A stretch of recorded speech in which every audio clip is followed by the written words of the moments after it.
And what would it be? A human head and hands. For real human head and hands? Yes. You stay out here? Let me see your hands, partner. What do you got? Some homes hide more than secrets. Sometimes they hold horrors no one expects. From a father who murdered his entire family to a mother who hid her son's body in a trash can, and if that wasn't enough, even a young man who kept a severed head in his wardrobe. These are the moments that left even seasoned officers shocked. Here are 4 times police turned pale when they searched a killer's home. In the quiet town of Frederick, Colorado, on August 13, 2018, a heartbreaking tragedy unfolded that stunned the community and drew national attention. It started with Chris Watts, a husband and father, appearing on Denver 7, asking for help in finding his missing pregnant wife, Shanann, and their 2 daughters, Bella and Celeste. In an emotional interview, he spoke about what he claimed was their final conversation and pleaded for their safe return. Chris Watts, WATTS. Wow. What's going on right now around your house? Right now, it's got K9 units, the sheriff's department. Everybody's like they're doing their best right now to figure out like if they can get a scent, see where they went. If they went on foot, they went in a car, or they went somewhere. And right now, it's just like they've been on point. They're going through the house trying to get a scent, and hopefully they can pick something up to where it's going to lead to something. However, things quickly took a turn when surveillance footage revealed Watts' uneasy behavior, casting doubt on his public display of concern. What first seemed like the worry of a grieving husband soon appeared far more disturbing. Just days later, Watts confessed to killing his wife and daughters, leaving the community devastated. What happened? Your wife came home. Tell me what's... She came home from the airport 2 a.m. and I left around 5:15. She was still here. And like about 12:10 in that afternoon, her friend Nicole showed up at the door. Like I had texted Shanann a few times that day, called her, say, but she never got back to me, but she wasn't getting back to any of her people as well.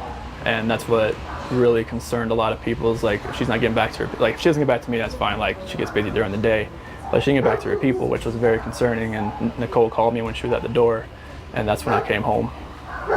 And then walked in the house and nothing was vanished. Nothing was here. I mean, she wasn't here. The kids weren't here. Nobody was here. What's your wife's name? Shanann, Shanann. What's your kids' name? Bella and Celeste. How do you spell Celeste? Celeste. How old are your daughters? 4. Bella's 4. Celeste is 3. And so, how many times did you try calling her? I called her 3 times, texted her about 3 times just to say, what's going on. Like because after I called her and texted her once, it's like maybe she was just busy. Like she'd just gotten back. Like everybody's probably calling her from her trip. She just got back from Arizona, and I figured she was just busy. But when her friend showed up, that's what it was like. It registered like, all right, this isn't right. Do you think she just took off? Do you think? I mean, right now I don't even want to just like throw anything out there. Like, I hope that she's somewhere safe right now and with the kids. But I mean, could she just taken off? I don't know. But if somebody has her and they're not safe, like I want them back now. The camera shows Chris Watts shifting from calm to visibly uneasy, as if struggling with something inside. His repeated statement, "I just want them back," comes off flat and emotionless, far from what you'd expect from someone facing such a heartbreaking situation. It reveals a clear gap between what he's saying and what he's really feeling. Like that's what's in my head. Like if they're safe right now, they're gonna come back. But if they're not safe right now, that's the not knowing part. Like if they're not safe, last night I had every light in the house on. I was hoping that I would just ran over by the kids running in the door and just like barrel rushing me, but it didn't happen. And it was just a traumatic night trying to be here. I'm gonna ask some kind of tough questions about your relationship with the kids. Yeah, my kids are my life. I mean, those smiles light up my life. And there's like, I mean, last night, like during when they usually eat dinner, it was just like I missed them. Like, I mean, I missed telling them, hey, you got to eat that or you're not gonna get your dessert, and just like you're not gonna get your snack after. I miss that. Like I miss them, cuddle up on their couches. They have like a Minnie Mouse couch and a Sophia couch that they cuddle up on and watch, Bubble Guppies or something. And it was just like, I was It was tearing me apart last night, and I needed that. I needed that last night, and for nobody to be here last night and to go into their rooms and know that I wasn't going to turn the rain machines on, and I know that I wasn't going to turn their monitor on, and know I wasn't going to kiss them to bed tonight. It was that's why last night was just horrible. I couldn't do it. I want everybody to just come home. Like wherever they're at, come home. That's what I want.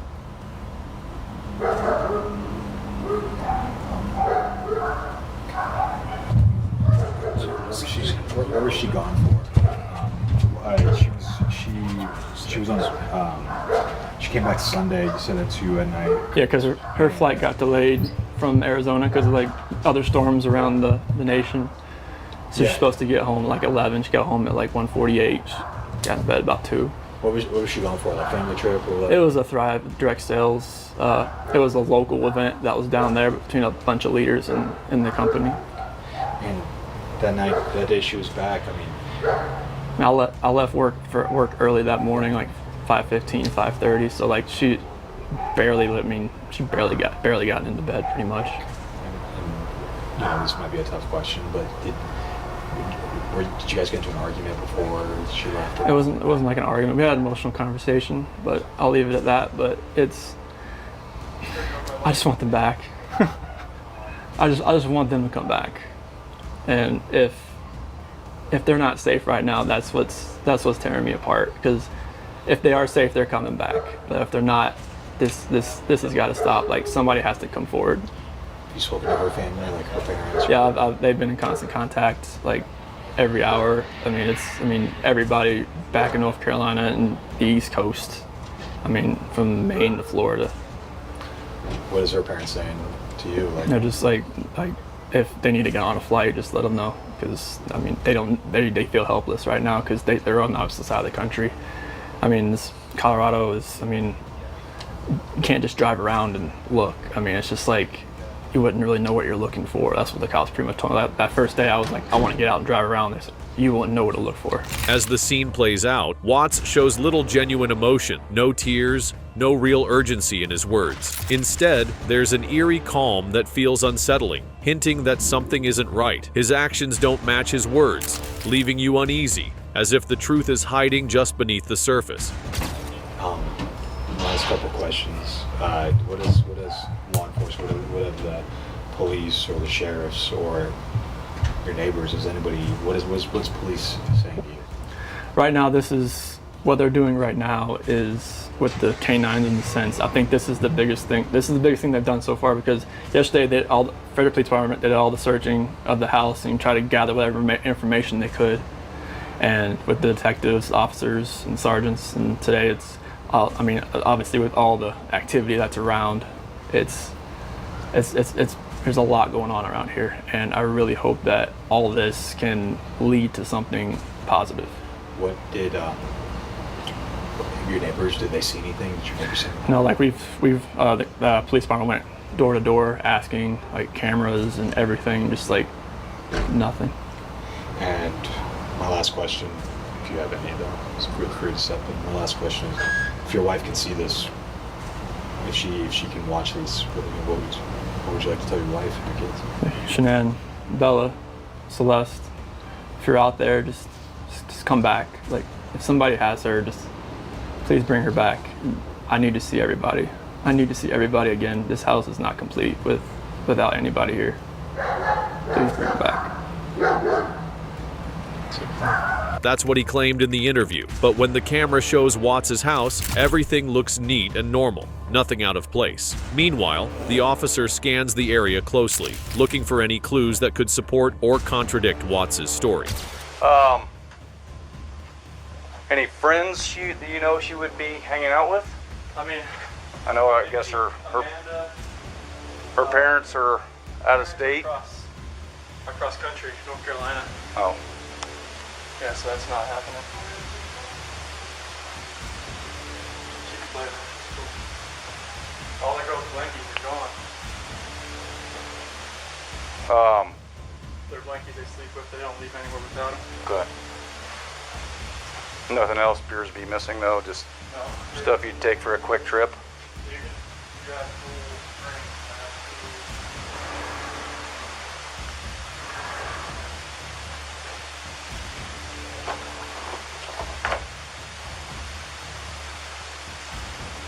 Her phone's here?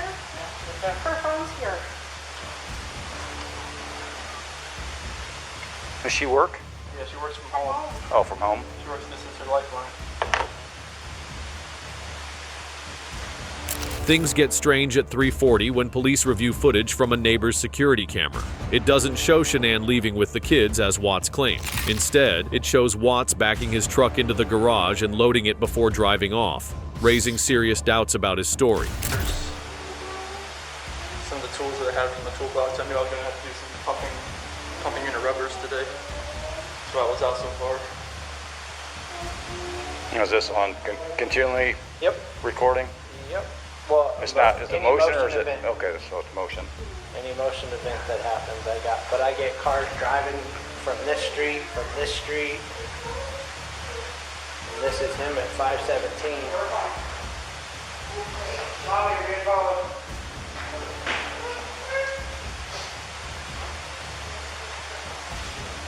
I usually park out there on the side. I just want to get everything back in. Be easier to lugging everything out there, all the tools that I had to bring in.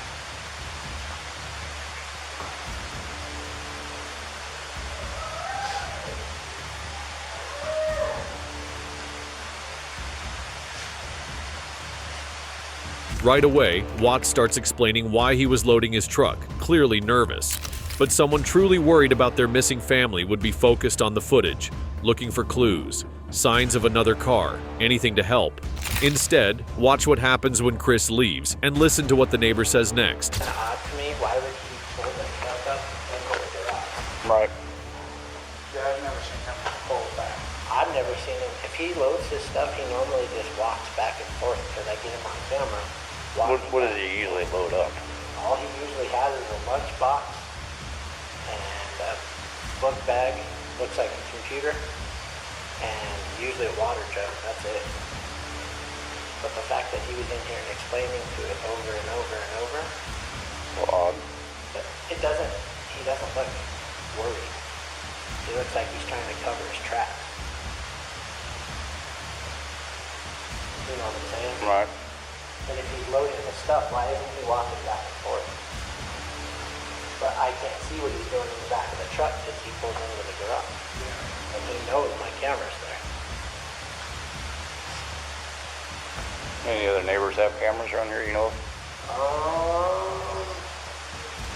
sure a bunch of them do, but not that I know of. Okay. Figure out something out. Yeah, I'll look at it. Yeah, I'll do a search here in a minute. all these Fords kept coming up missing, so we moved in here, I put this in. And like you said, someone was breaking into it. He said that someone was breaking into his toolboxes of his truck. So I told him he could park his truck out there in case they saw something. It's August 15th, 2018 in Colorado. Chris Watts is being questioned about his missing wife, Shanann, and their two daughters, 4-year-old Bella and 3-year-old Celeste, who vanished 2 days earlier. Shanann was also pregnant with their son, Nico. Chris admits to an affair and fails a polygraph, but still denies any role in their disappearance. Then, in a tense turn, his father, Ronnie, is brought in to speak with him, adding a new twist to the investigation. Well, I don't want to protect her. You don't want to protect her. I don't know what else to say. What happened? She hurt him? Yeah. You smell it? Or choking? No. I didn't hear anything. And then when I was downstairs, they came back up and they were calling.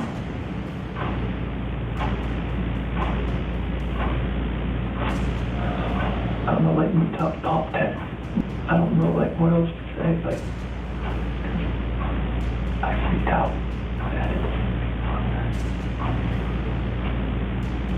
Those are my kids. And again, the lies. Well, in reality, Chris killed his wife, then his two daughters, who pleaded, "Daddy, no," in their final moments. He then stuffed their bodies into narrow oil tanks. Chris later admitted he drove to a site near his job, buried Shanann in a shallow grave, and dumped his daughter's bodies in oil tanks, an unthinkable act against his own fam.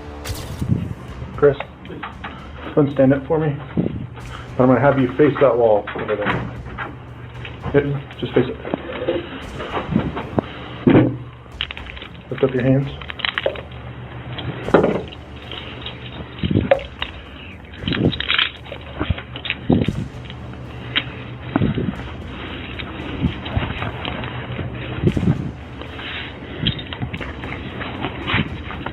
Okay, go and face this wall.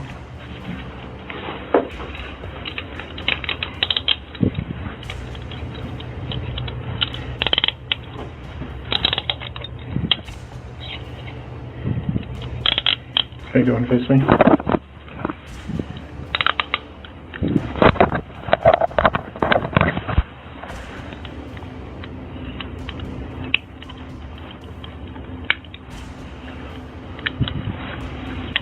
Okay, you don't have anything on you, right?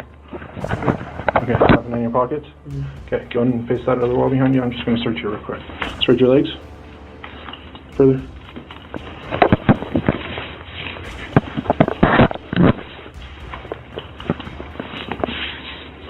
Okay, turn around and face me. No earrings, necklaces, anything like that? Okay. Let's walk out this way.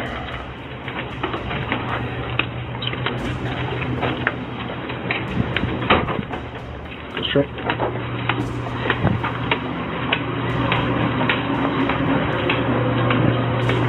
Go out that door to your left.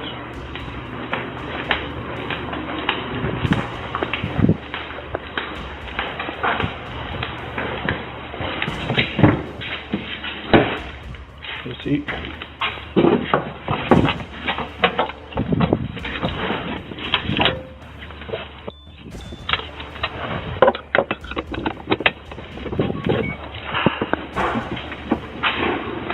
On November 6, 2018, Watts pleaded guilty to several counts of first-degree murder in a plea deal. He was sentenced to 5 life terms without the chance of parole, with 3 of those terms to be served back-to-back. Just like him, there's another couple whose cruelty knows no bounds. What officers found in their home was among the most horrifying scenes they had ever witnessed. On March 10, 2024, at a home on Quail Run Road in Silver City, police were called out for a welfare check, and what they found inside was heartbreaking. When officers entered the house, they saw 2 adults unconscious, likely from drugs. But the most tragic discovery came moments later. The body of a young girl, the couple's daughter, found lifeless inside the home. What began as a simple welfare check quickly turned into a devastating crime scene. County 911, what is the address of the emergency? 97 Quail Run.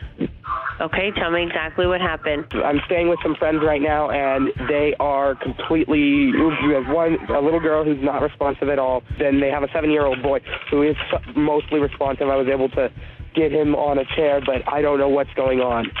Okay. I really don't. I woke up and I heard someone yelling, "Ow, help!" And so I went in. I was trying to help them. Okay, give me a second while I get them started on their way. Okay. What's going on? Some of the people in the room right here that aren't responding. They're not responding? There's 2. One that's not responding. Where at? In this one? Who's here? Sheriff's office. Yeah. What's going on? Not much. Sorry, I'm really stiff this morning. I can't sit upright. Are you guys on anything? No. No? What? No, I'm just really stiff from... What's wrong with them? He's tired, I think. Is he awake? He is awake. He moved from here over to there. He is awake. Yep. Okay.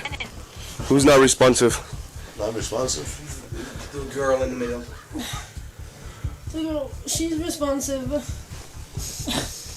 Let me see. Yeah. You guys need to move. Yes. Move. Oh. You guys need to get up now. As you saw, the officer reached the scene right away, and the moment they opened the door, the situation inside was shocking. The parents were passed out, likely from drug use. One child sat unresponsive in a chair, while another young girl lay between the parents. It was a heartbreaking scene, one of the worst things any officer could walk into. Yeah. Get up. We're getting up. Get up. I'm getting up.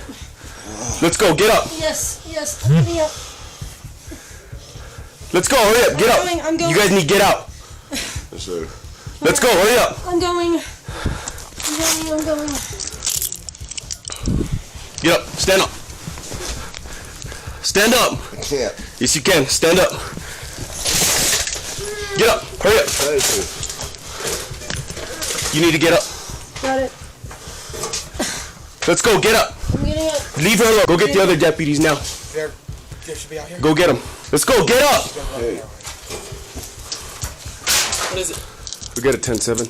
Where? Right here. Who, kid? Move, get up, yes. Get up now! Get up! Get out! I don't care! Stand up! Let's go. Where's your shoes at? How long? Hondo? Pretty check old. Check his vitals. Did y'all smoke dope? Huh? No. What is it? I can't bend it down. Your leg hurts? Hey, send a 55 for him. Check his vitals. Did y'all smoke dope?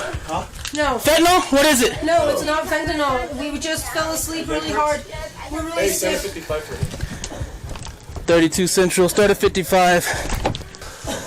Let's go. Want me to carry you? Come here. Come here. I'll carry you. Start me at 55 Central. We have a 55 in route. What's going on? Okay, we have a possible 10-7 child. Get him out here. Stand up. I'm not copying 8. Stand up. Come on. Give me your hands. Where is this going? Stand up! Now! Okay. I'm not gonna tell you again! Stand up! I'm standing up. I'm trying to... Give me your other arm. Yeah. Ow! Stand up! I'm not gonna tell you again! I'm really trying to stand up. Okay? Damn it, dude. Stand up! I'm trying to stand up. I'm trying to stand up.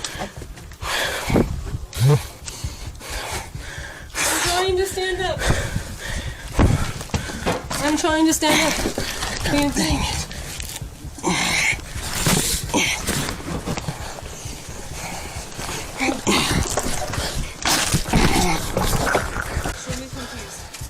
So no fentanyl? What about meth?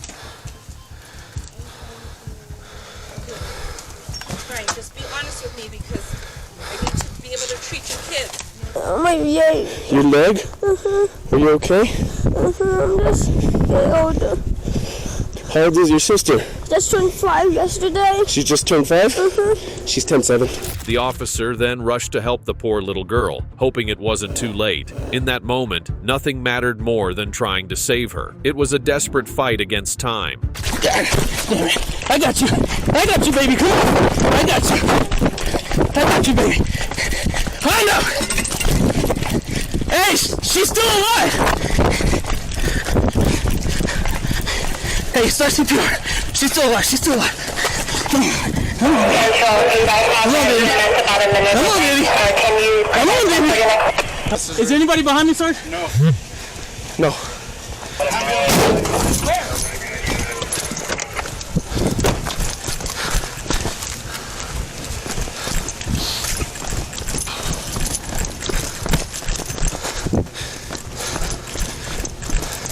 Come on. Come here. You okay? Come here. It's okay. Do we know what happened? No, we don't know yet. Okay. Who's responsive? Continue with this. I'm going to go out there and see what else we have, okay? Come on, baby.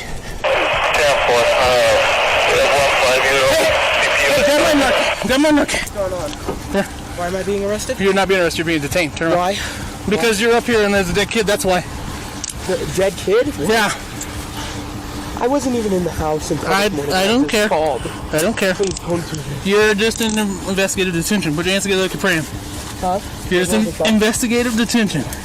Under arrest, okay? Put your hands together like you're praying.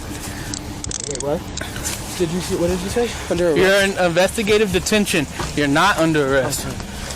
How long will this take? As long as we decide. What about the dogs? What about my dogs? I don't know. Oh, God. They'll be here.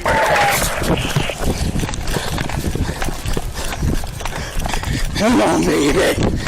Come on, baby.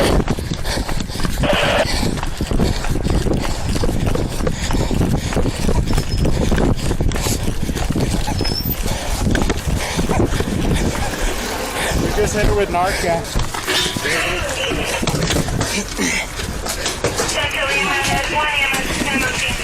I don't know. It sounded like she was trying to gargle. I don't know. In the end, the poor girl was pronounced dead at the scene, a tragic outcome that could have been prevented. Matthew was charged with intentional child abuse resulting in death, along with child abandonment.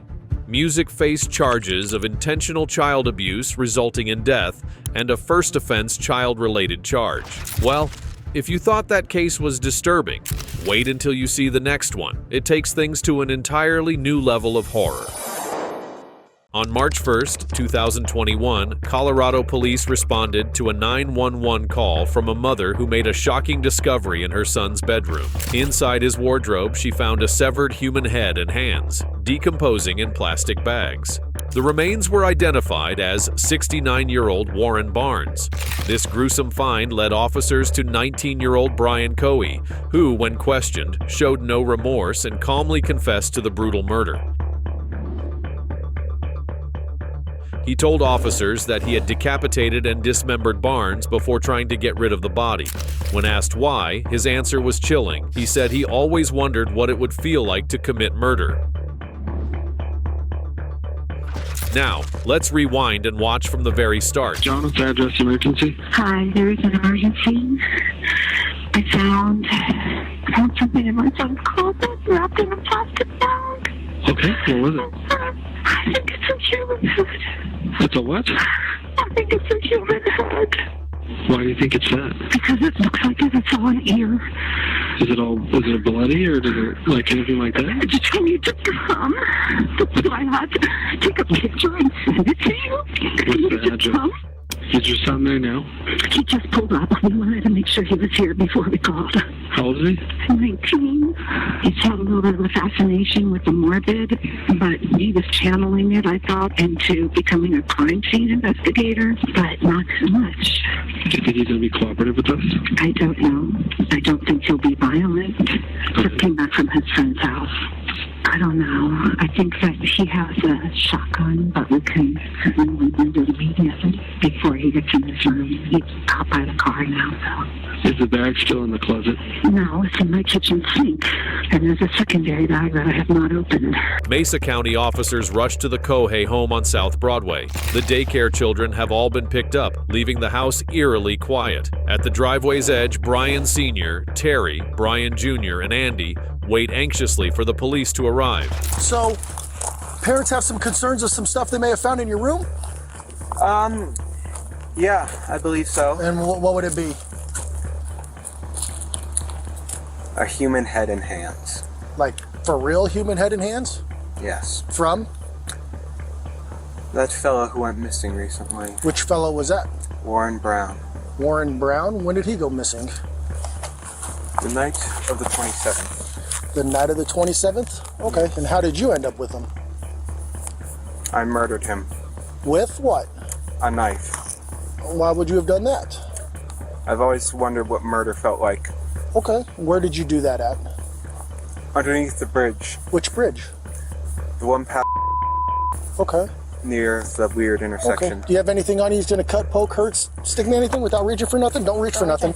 My phone and my wallet, that's okay. it. Well, I'm gonna have you face that way, put your hands on top of your head for me real quick. I just wanna make sure you interlace your fingers for me real quick, alright? Phone? Okay. How do you know this guy? They told me that was what was in the wallet. What do you mean that was? No, fine. How did you come across this How'd guy? you come across the gentleman? I was driving, Uh huh. and I saw a strange shape near the railway. Uh huh. So I parked my car and investigated it, Okay. and I found it to be a man sleeping. Okay. Where's the knife at? It is in my sunken car. Well, it's in my car. I had that previously sunk. sunk. This is going to be an and I'll take it from there. It's horrifying how someone can commit such horrors and act like nothing happened, no guilt, no remorse. Saying, "I just wanted to know what it felt like," is deeply disturbing. It's like human life means nothing to them. Did that happen when you crashed your car? Or is that totally different?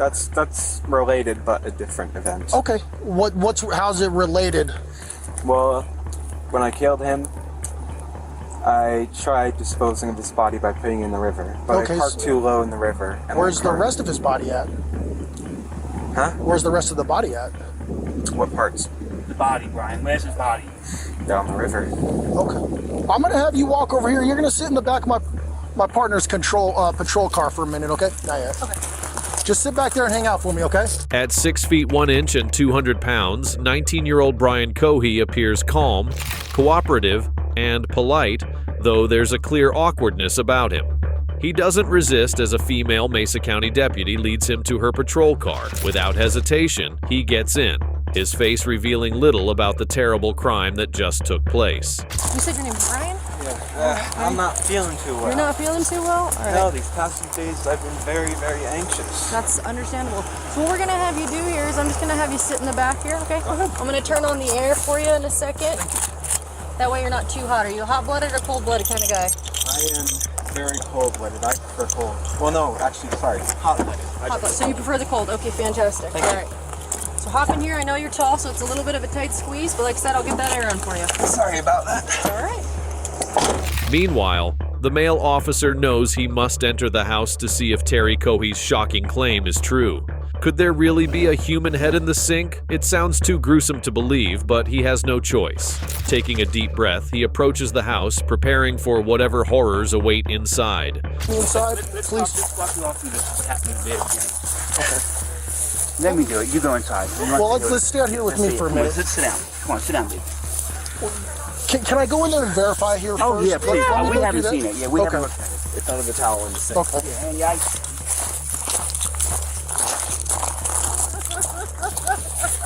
Stay with your mother. Give her a... Just make sure that guy goes in the car first. I can stay here. You can go in the same place. Well, The sink okay. right there. No, Yeah. House is empty. Okay. I had a bad feeling about what happened this weekend. Okay. And she said there's a bag in this closet, and she opened it up. And she called me and said, get over here right now. I covered it with a towel. Okay. I didn't want him to see it because we didn't want him to run. I don't want to look at it.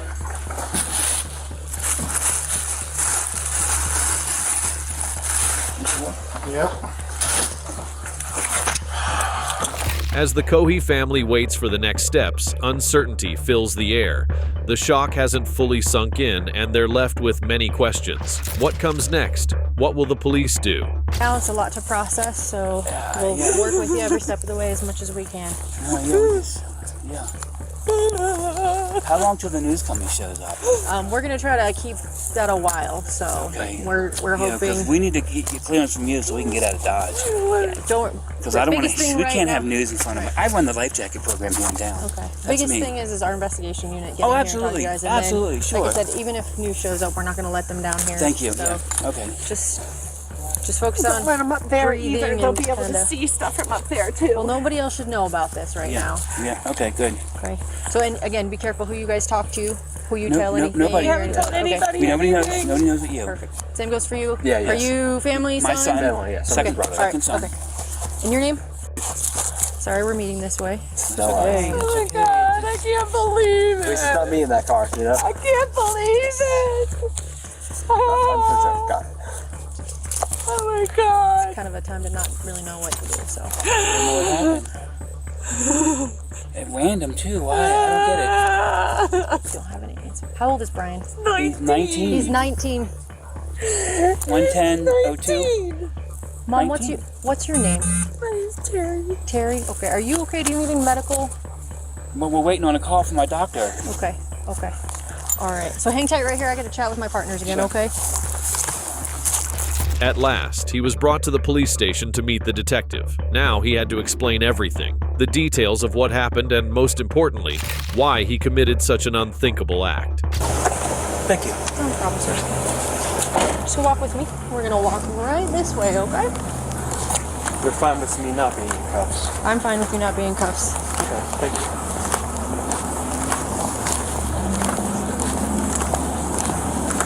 Alright, Brian, open this door for me, please. Oh, let's pull it. There you go. Okay, sorry, I thought You're it was good, locked. you're good. Alright, just face that glass right there for me. Okay. Just walk over for me, Brian. Alright, slow it down. You're a big guy. Slow it down. Sorry. You're okay. So we're gonna take it right here. Okay, keep on walking. Yes. Walk through these guys here. Oh, I should have a mask. You're okay. Don't worry about it, okay? Keep on walking. Yep. Alright, we're gonna take a left. Keep going. Take another left. Hard left. Right here. Right here. Sorry. You're alright. So have a seat, and we'll be with you in a moment, okay? Thanks, Brian. In another room at the Mesa County Sheriff's Office, Brian Cohey Jr., arrested and charged with first-degree murder, sits with investigators. After being read his Miranda rights, he's ready to speak. The officers jump right into tough questions, determined to get to the truth behind his shocking actions. I murdered someone. Okay. But how did you get to my office? Well, the police drove here from my mom's house. Okay. You said you murdered someone. I did. Did you know the person? No. No? No. I was driving one night. I was in a, shall we say, bad state of mind. Okay. I saw a strange shape by the railway tracks, so I investigated, and it revealed to be a homeless person sleeping. Well, I presumed homeless, because he was there. Okay. So, I stabbed him to death. Okay. Then decapitated his head and hands and arms. Okay. I then took the head and put it in my car trunk along with the hands in bags, plastic Ziploc bags. I took it back to my house, cleaned off the knife, tried to hide the head and hands, removed the trash in my car that was stained in blood. And then I tried sleeping. However, I was quite stupid, shall we say, because I decided that's too much evidence. The body needs to be dumped in the river. So I took the body in the trunk, drove it to the Blue Heron drop-off point, and unsuccessly dumped the body as I parked too low down the ramp. The ramp is on dirt, so unless you have four-wheel drive, you're not getting out. And I was unable to get out, and my car flooded. Let's see, I killed him just after 11, February 27th, 2021. And then I dumped the body. I tried to dump the body. I'm trying to remember the time exactly. It was 1 a.m. Okay. And yeah. So that sounds fascinating. What do you want to know? To start back at the beginning and go slow and tell me as many details as you can remember. So, because I mean, I'm already going to jail for 15 years probably. I have no idea. Because we're at the beginning. It's murder. I mean, I'm going to jail for 20 probably. But so I figured, why fight it? Okay. So what's important to me is to learn as much about you and what you did and as I can. Well, as many details as you can give me, the better. I drive a 2007 Ford 500. Okay. And I keep a small 18-inch bat in there for self-defense. Okay. And a large kitchen knife in the glove box, both for self-defense, because I don't really trust anyone or really any part of this town, so that's why I have both. And let's see, yeah, it was the night of February 27th. It was a full moon, and I figured I could see so well, why not drive out? And I am in a bad state of mind at that time. I have major depressive disorder, so I am not thinking, shall I say, positively. Okay. And I'm cruising around for an hour and a half. So I fill up on gas halfway through, and I'm eventually driving underneath the bridge near the sheriff's office. You know, like how... Oh yeah, go ahead. There's a road underneath, right? Out under the overpass. And I was driving along, and I see a shape here on the railway track. So I'm like, oh, interesting. So I go up, and as I'm looking, I see a large thing wrapped in a canvas. Okay. And I'm like, that's a homeless person. So I grab my knife, I put on 3 layers of gloves, because plastic gloves can betray their users because they're so thin, those vinyl gloves, by putting your fingerprints through. So I put on 3 on one hand. I took the knife, I pulled back the canvas, and I stabbed his neck. He was panicking at first. In his old man voice, he was in his 50s. I know why I call him old man. He was saying, "What are you doing? What are you doing? Why? Ah!" And I just kept on stabbing his neck. It's okay if I do a demonstration. Oh yeah. This is him. I was strapped on top of him like this. Okay. And he couldn't fight back. It was actually surprisingly easy. I was barely breaking a sweat. I thought, oh, this guy, he's going to be tough. But no, it was actually surprisingly easy. It's deeply disturbing. He talks about it so casually, like taking a life meant nothing to him. And that smile only makes it worse. How can someone commit such a brutal act with no remorse? It's truly unsettling. I was growling and making animalistic noises. Why were you doing that? I suppose it was a frenzy. Okay. I was so excited, so rushed up on adrenaline every day. It was just, woo! And I paused, and he said, "Why are you doing this?" And I said, "I've been wanting to do this for a long time, murder someone." And then I continued. The whole ordeal lasted about a minute and a half. Okay. And I stabbed, when I was finished stabbing him, he took out his last breath, a grunt, and his head was halfway cut off in stabs. All the while, no, actually, after I killed him, I just couldn't stop saying, "Stinky, dirty, dirty, stinky, stinky." I wasn't smelling anything, but... And why were you saying that? I don't know. Okay. And, but you remember doing it, so... Yeah. I suppose it was just me speaking out my mind at that moment. It was a pouring out of the mind. Were you worried about, I mean, this looks like it's pretty close to the road and stuff, somebody seeing you or catching you? It was 11 p.m., so not many were driving by. Well, it was behind the pillar. So, like, here's the road. It was here. So people would only see a brief thing here and here. So were you worried about them seeing you? I was worried about one of them stopping. But what did you think could happen if somebody... Well, if they looked, well, it was quite dark under there, so they wouldn't have seen the guy unless they looked. They would have seen me holding a bloody 12-inch knife, wearing gloves, and wearing a mask to conceal my identity, a face mask. Okay. So you weren't doing it for COVID, you were doing it to hide your face? Partially. Social distancing. Right.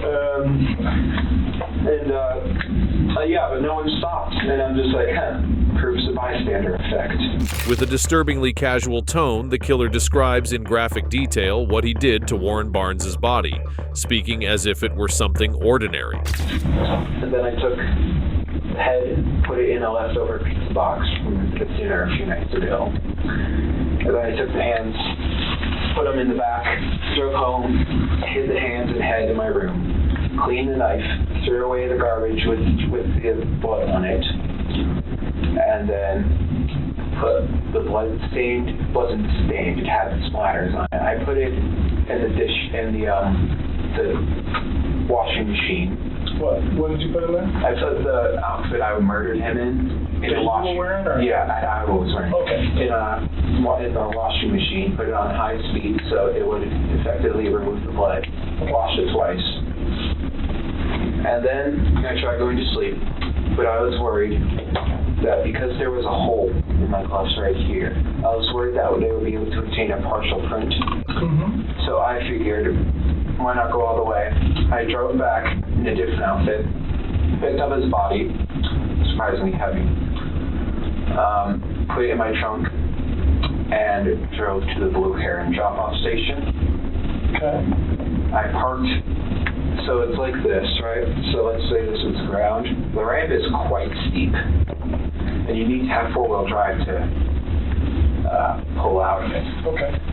And my car didn't. I thought, so I pull in, I thought that I could drive out. Because I put it in reverse, A, so that it's easier to pull the body out, and B, because the back tires would provide propulsion to push up. Right.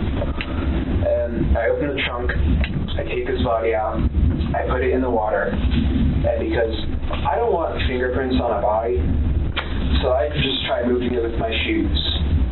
That worked successfully. He goes out some part in the river and floats off. Okay. God knows where he is now. Investigators are focused on uncovering Brian Coey's mindset during the time of the murder. Bad space that night. It was, yes. Okay. Why were you in a bad space? I didn't take my medicine, and plus for years I was wondering what murder would feel like, because like Ted Bundy and the Zodiac, they all say murder is the best feeling in the world. So I'm like, I'm going to try that. Okay. So for some time I had been wondering when it would happen. I always knew I would be in this building, whether it was as a criminal or a police officer. Okay. Because I was planning to go in the military, go into forensics. Okay. All right. And how long do you really, honestly think you've been thinking about really at some point you wanted to know what murder felt like? A year. Okay. All right. And you said you read books. I read books. I have a book on forensics. Okay. Did you read the Ted Bundy book? No, I have not read the Ted Bundy book. Okay. I probably have seen excerpts. Have you seen little comments from it or things like that? I'm not sure what book you're talking about. The one you mentioned, the whole stuff about Ted Bundy. A lot has been written. No, it was on the internet. Yeah. Okay. All right. All right. And Pete has studied him too. So. Crazy. You seem more like Ed, if you know who Ed Gein? No, Ed in California. Big Ed. Ed Kemper. Yeah. Studied him? You remind me of Ed Kemper. I know of him. He was a police. He was a Goliath. He was 6'9", 300 pounds. So can I ask you a question? Almost all those people did this for some sort of, whether they had sex with the body or it was some sexual gratification in their mind? Criminology, there's different types of... I'm not a serial killer by no means. But with serial killers, there's different types of them. There's organized, disorganized, visionary, missionary. I'm just wondering what gets you excited about doing it? Well, I'm not really sexually attracted to it. Okay. I was just asking. It was just curiosity, more or less. And you said you studied criminology and forensics and all that? Not college study or school study. It's like a passing interest. I understand. But what were you worried about, like leaving evidence behind or being caught? Totally. Tell me about that and what you did then. Well, I was figuring the police don't.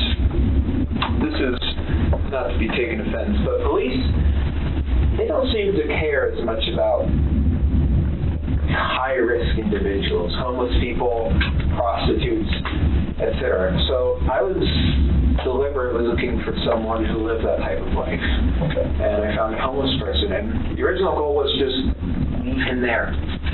But I was worried about the fibers on the outfit I was wearing that would be on his his clothes and stuff. So I deliberately messed up the clothes. Okay. Not cutting them up, just throwing them around. And I was worried about just how long it would take to find him, because it's a somewhat traveled road. Eventually someone with the windows down is going to smell something off.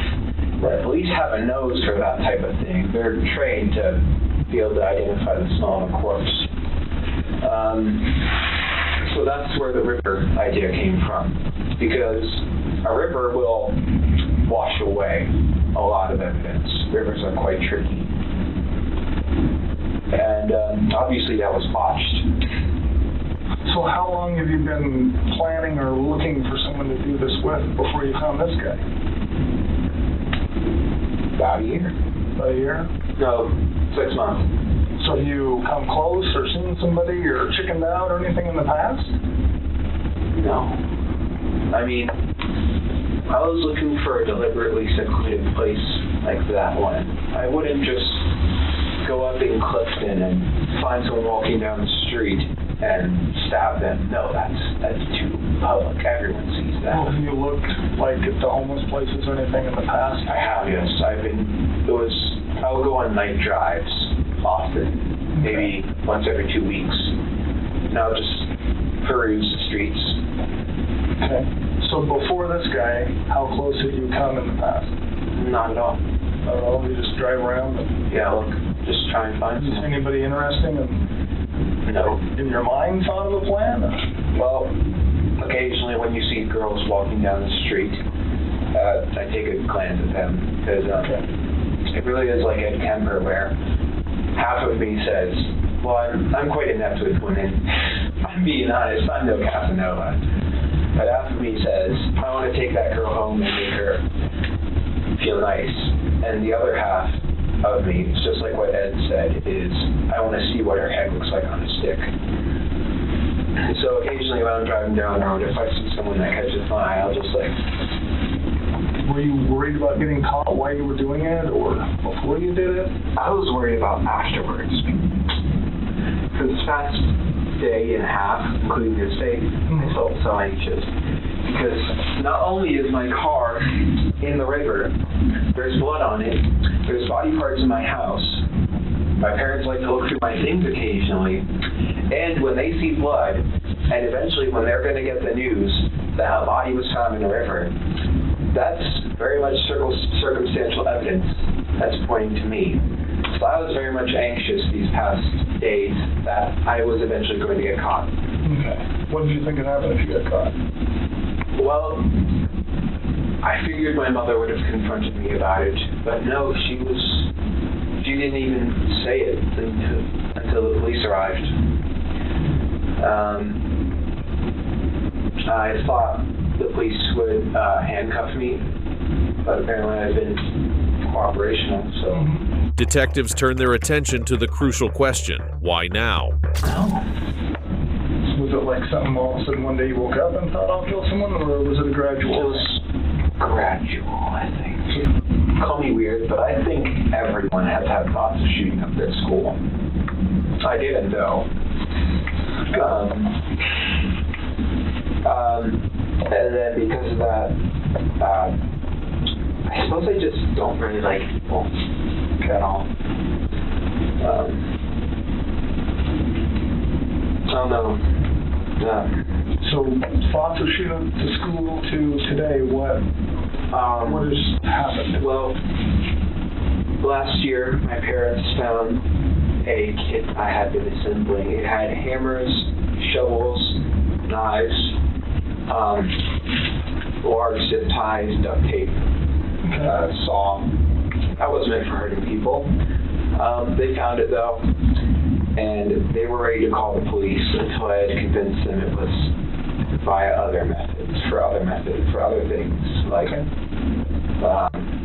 and it was an ultimatum where if I didn't throw it away, all that, they would call the police, and then I would have been arrested on charges of conspiracy. On January 17th, 2023, Brian Cohey was charged with first-degree murder and evidence tampering. He pleaded not guilty by reason of insanity, but the court rejected it. He was sentenced to life without parole for murder, plus 13.5 years for tampering. As of 2025, the 22-year-old is serving his sentence at Buena Vista Correctional Facility in Colorado Springs. Last but not least, no one ever expected a mother could do something this unthinkable. On July 25, 2023, officers responded to a call about a young boy who might have accidentally shot himself. At the home, they met Sushi Staples, 37, mother of 10-year-old Zion. She strongly denied any wrongdoing, calling the report a false rumor spread by her ex-husband's girlfriend. Despite her denial, the officers felt something was wrong. After a brief 5-minute talk, they left, but their unease stayed. The next day, with a search warrant, they returned. When asked about Zion, Staples coldly denied he existed, saying she only had daughters. At first it was just like a regular phone call, like how you been doing and stuff like that. And then I heard her like crying a little bit. And I asked her, I said, what's wrong? And she just stated to me that Christmas will never be the same again. She then stated to me, I said, why, what happened? And she was like hesitant to bring it out and tell me. She then told me that her son she was gone from the house, and she told me that her son had shot himself. And who do you know her son as? Zion. She stated that he shot himself. At the time, he was 9 years old. I said, what do you mean he shot himself? I asked her several questions, like, how did he get a gun? Like, how did that happen? She explained to me that she had just stepped out to run some errands, and she received a call from her daughter Serenity saying that Zion was gone. And she said, what do you mean gone? Why is he gone? Is he outside? Tell him to get back in the house. But she told me before she left, he kept saying that how he missed his dad or something like that. And he was crying because he felt like he missed his dad or something like that, she had stated to me. Then she said that Serenity said, no, he's on the floor. He's bleeding everywhere. Feared that they would take her kids away, and she was scared to lose everything. And I'm like, what are you talking about? And she said she still had him there. She told me she purchased from Home Depot or something like that you burn leaves and stuff in, and she stored them in that. I'm like, what?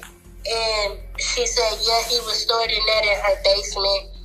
She said she tried to set him on fire. But the truth soon came out when police searched Staples' home. They found Zion's lifeless body hidden in a metal trash can, dressed only in Spider-Man pajama bottoms. The investigation revealed Staples had hidden her son's death for 8 months while still collecting his benefits and acting normal. Watch closely.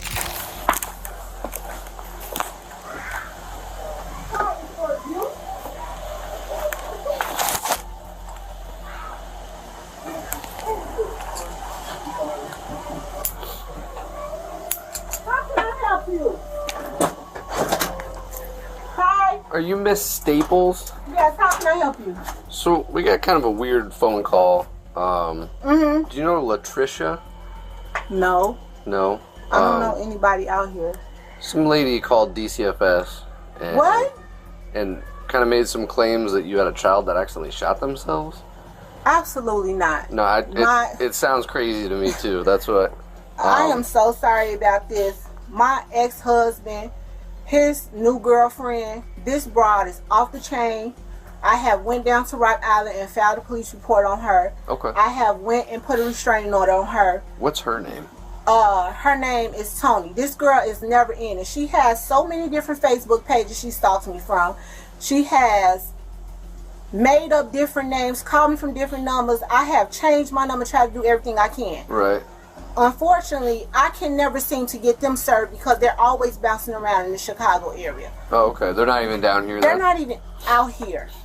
And Okay. it's been a constant Have we been here before? No, you've never come to my house for anything. I've been here for 7 years and never had a problem in Rock Island. Yeah, I didn't know who you were. I work at Genesis Hospital. I'm a patient care tech. I'm a student at Eastern Iowa Community College. Okay. I have a business in Davenport. This girl has made threats towards me on Facebook, posting her gun up, saying that she's gonna come to my addy. It's just never ending. Right. So they made some allegation that you had a son and he shot himself. Sir, and he's in your come basement. on now. You think, look where I live. No, I get it. Just so I can check the box off, can I look in your basement real quick and I'll get out No, of here? you need a search warrant to do that. I'm sorry, I'm not about to have my rights violated because someone makes Uranus allegations like this. I know. Like I said, it sounded crazy to me too. I'm just up here seeing if, we have to investigate it, no matter how crazy it sounds. If you want to do that, I would suggest you go through the proper protocols. I'm not about to let some crazy woman who has my husband make Uranus accusations like this and have my rights violated. No, I get it. That's what That is not okay. I have 4 girls in here. That's what I'm just asking. I'm not 4 children. I'm not trying to blame anything on you. I'm not saying this is true. I was just asking. Okay. This is nuts. That's all it is. Okay. I have 4 children. Her here. ex-husband's new girlfriend's been causing her And issues. She thinks that's who it is. Ongoing. She's been harassing my job, harassing my place of business, harassing my children. I'm sick of it. Okay. I've tried to get a restraining order against her, tried to get one against him. It's never ending. I cannot have any peace where I live. And you guys only have girls? Yes. Okay. I have 4. Do you want to see them? No. They said it was a son. I was just curious if that's even true. It's not. Okay. It's a never-ending story with these two. I get. Like I said, I'm not trying to bother you or anything, but we get a call, no matter how crazy it sounds, we still got to come up and see if there's any truth. And this is crazy. It is. This is very crazy. Okay. I have been living here for 6 years. My neighbors have never had a complaint. Don't you think if my neighbors would have heard something like that, they would have made a call or said something to somebody? I would believe so, yeah. Just think about it. It don't make no kind of sense. This girl is psycho. Okay. She's harassed my job. Do you know her phone number by chance? No, I don't. Okay. I don't know her phone number. Okay. All right. Well, sorry to bother you. Okay. It's like I said, we get a call. We gotta show up. They got to the point now where they don't have my phone number, so they emailing me. Okay. I have spam emails here from these people. I'm gonna go down here. The last one I got was. Let me see. Is it have a name on it?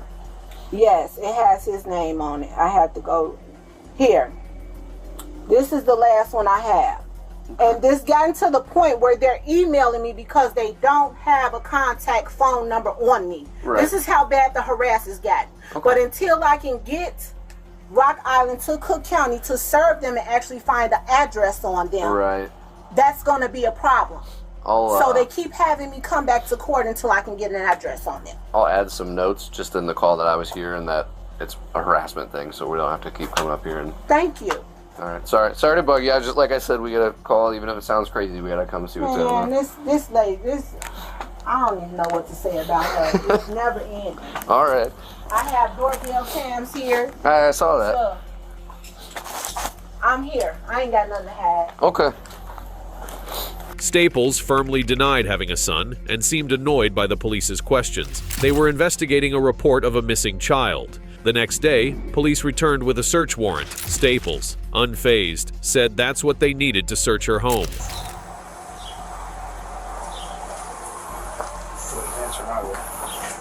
She looked out the window.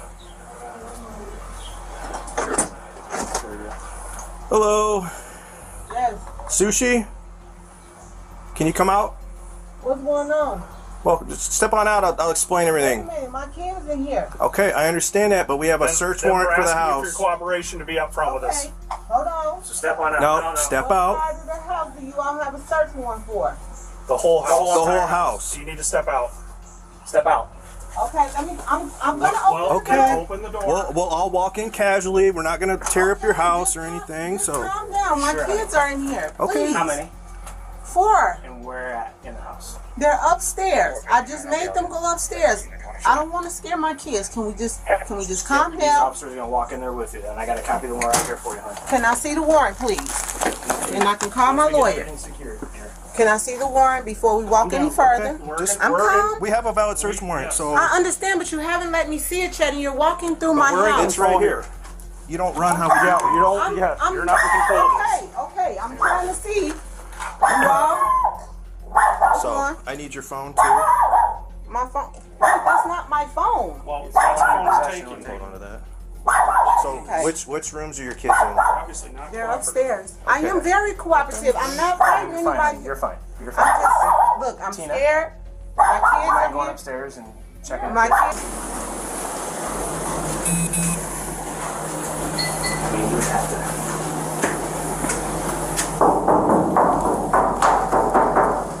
That's empty. Well, it's for. Do you know why we're here? No, I don't. I don't know why you're here. Okay. Because I'm really scared because my kids are upstairs and I don't know what's going on. Okay. Can I call my family to tell them to somebody to come? You're not under arrest or anything arrest. like that, okay? That's why I'm sitting here talking to you, okay? I'm scared to death because I don't know what's going on. And so the reason we're here, okay, is because we're investigating a call that we had, okay? The officers came out and talked to you last night, correct? Yes. Okay. We have to handle that real seriously, okay? Because the allegations are that you have a son and that he's deceased and he's here in this house. Okay, so that's where we're at right now. Do you have a son named Zion? No, I don't. You've never had a son named Zion. No. Are you claiming benefits for a kid named Zion? No. I haven't gotten any benefits for anyone. Staples had an answer for everything. When police told her the Department of Children and Family Services in Chicago had reached out about her children, including Zion, she quickly blamed her ex's girlfriend, calling her a stalker. I just recently went through a situation where a young lady stole my identity and she falsely filed my taxes and my informations and stuff like that. Mm-hmm. And I've been working with the FBI. I've been working with the IRS. There's been a lot of things popping up, and have you had any interactions with DCFS up in Chicago? I did. Okay. False calls that were made. Okay. Correct. One of the calls from 2021, DCFS came out to your residence in Chicago, and there was a Zion Staples there.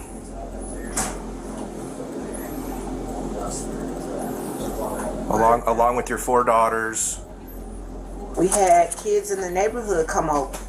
So, some of those kids that were implicated were not, in fact, our children. They were there. So you're saying there was a kid in your apartment that was not your kid, named Zion. I didn't say his name was Zion. No. Well, somewhere here we've got to clear this up with this Zion Staples. Yes, and benefits. Listen to it. Benefits being put in his name that you're receiving from. I haven't received any benefits. And then also involved in this. I haven't received any benefits. That's what I'm telling you. Well, someone has stolen my identity. I have proof of that. If you go in my phone, you'll be able to see the messages between me and the FBI agent in Milwaukee. So I'm. But this is separate from that with the DCFS call. Because somebody is obviously claiming benefits and getting food stamps. But they're getting food stamps for your 4 daughters and Zion. And I've been having a hard time with that because I can't get any because of that, and I've been working on it. Okay, are we going to find anything in your house that has Zion's name on it? Birth certificate, social security card, or anything like that? Nope.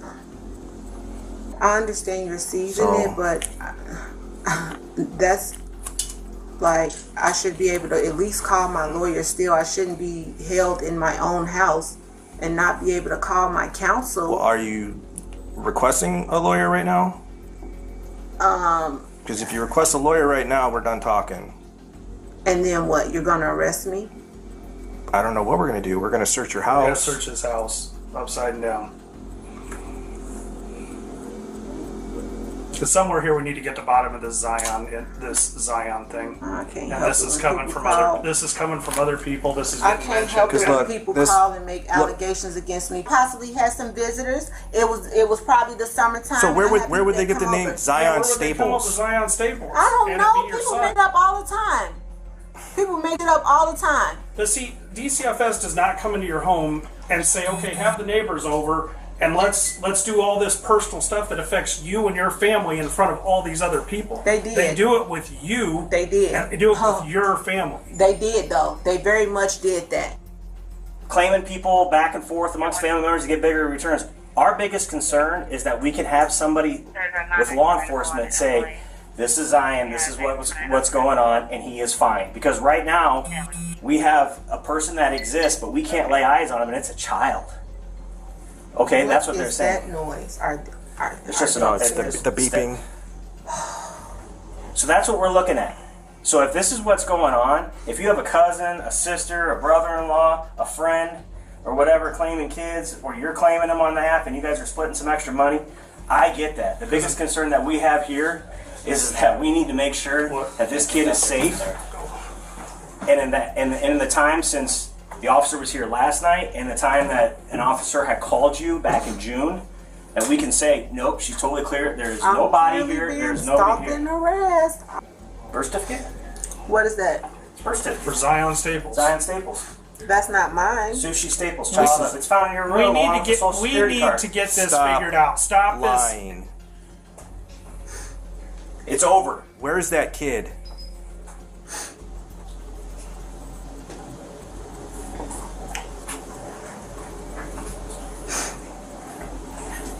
You need to come clean because we're not going anywhere. This is just, you're just gonna dig yourself a bigger grave now. I asked you if there's anything with. I needed some extra help. Okay.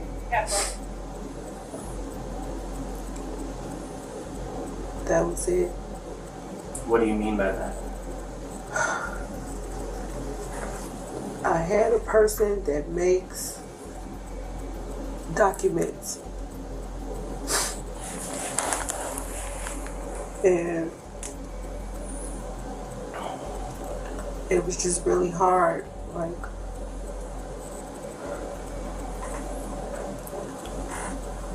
So is Zion a real person? no.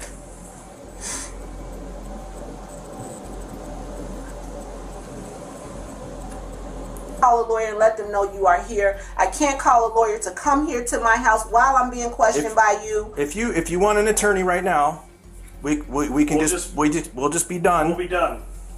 All right. But the investigation continues. Okay. Okay.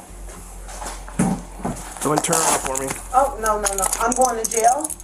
What am I going to jail for? What have I done? You just admitted to fraud. So now you're going to railroad me on fraud? Railroad you what? We're trying to figure out where your kid is. My kid. You're saying that he doesn't exist. My kid. We'll cuff you in front, okay? This is embarrassing. I can get in the car. Do you got to take my dignity away and put me in cuffs? We're not gonna put him behind you, okay? We're gonna walk you to the car real quick and then we'll get you out of here, okay? My neighbors, they've been knowing me for 6 years. You see that badge over there? I work 2 jobs at Genesis. I hear you. I go to school out here. God, this is embarrassing. After all the delays and investigations, police had to firmly but carefully tell Staples she was going to jail.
In the end, 37-year-old Sushi Staples faced charges including obstructing justice, hiding a death, failing to report a child's death, and child endangerment.